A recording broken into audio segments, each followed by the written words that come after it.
Charles Kennedy doesn't really have mentors in politics now that Roy Jenkins is dead and that he split for David Owen. I think he will have worked this out for himself, and he is a fairly acute political brain. It may well be, as I say, that this is going to be a qualified resignation by Charles Kennedy, and he may have worked out that another couple of days of press attack would not put him in any stronger position. Let's hear what he's got to say. Thank you very much indeed. If you're settled amongst yourselves, perhaps I may proceed.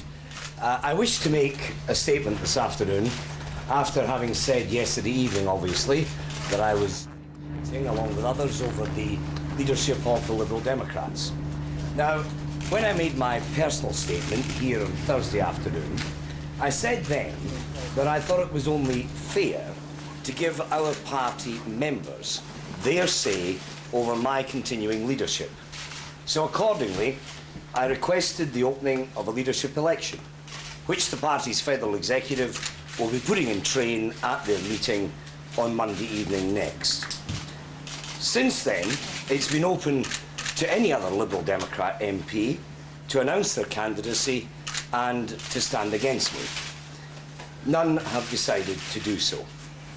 In the recent weeks and days, I have been inundated by messages of support from party members and from activists, the length and breadth of the country. That means a great deal to me, and I've appreciated it enormously. Many, many of them have made the point to me that we fought for and we founded this party on the fundamental principle of one member, one vote. I urge them today to stick with us and to exercise that right in the leadership election which now follows. However, it has become clear that such support is not reflected strongly enough across the parliamentary party in the House of Commons itself. In all of this, the interests of our party have got to come first. That's where my personal, my political, and my constitutional duty lies. So accordingly, I'm announcing today that when nominations do open for the leadership of the party, I shall not be putting my name forward. I'm standing down as leader with immediate effect.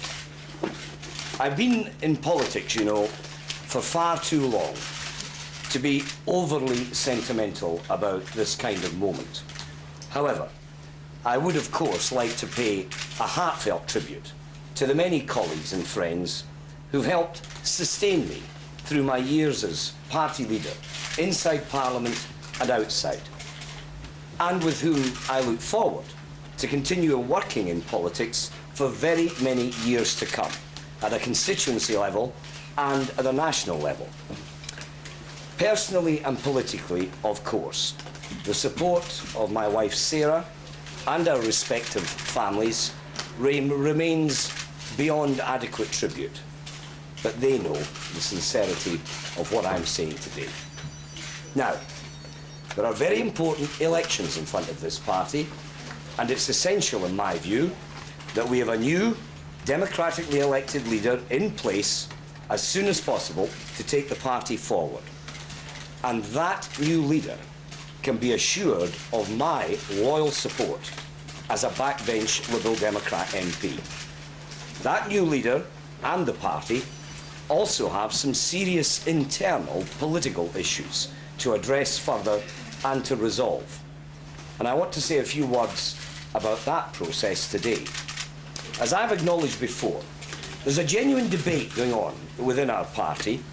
It's somewhat crudely caricatured at times as being, in rather redundant terms, as between left and right, in rather simplistic terms as being between social liberals and economic liberals, in rather misleading terms as being between traditionalists and modernisers. Now, I've never accepted that these are irreconcilable interests, indeed quite the opposite, and I believe that unity remains fundamental to our further advances and successes. It should be a debate driven by ourselves. It must not be allowed to become dictated by others who don't share, fundamentally, our long-term hopes and goals. We must stand and we must argue, politically independent and intellectually self-confident.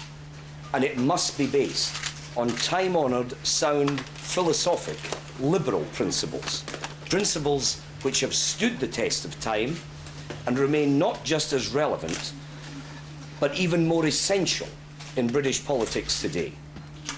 You know, the leadership personalities change from time to time in politics, but principles should not.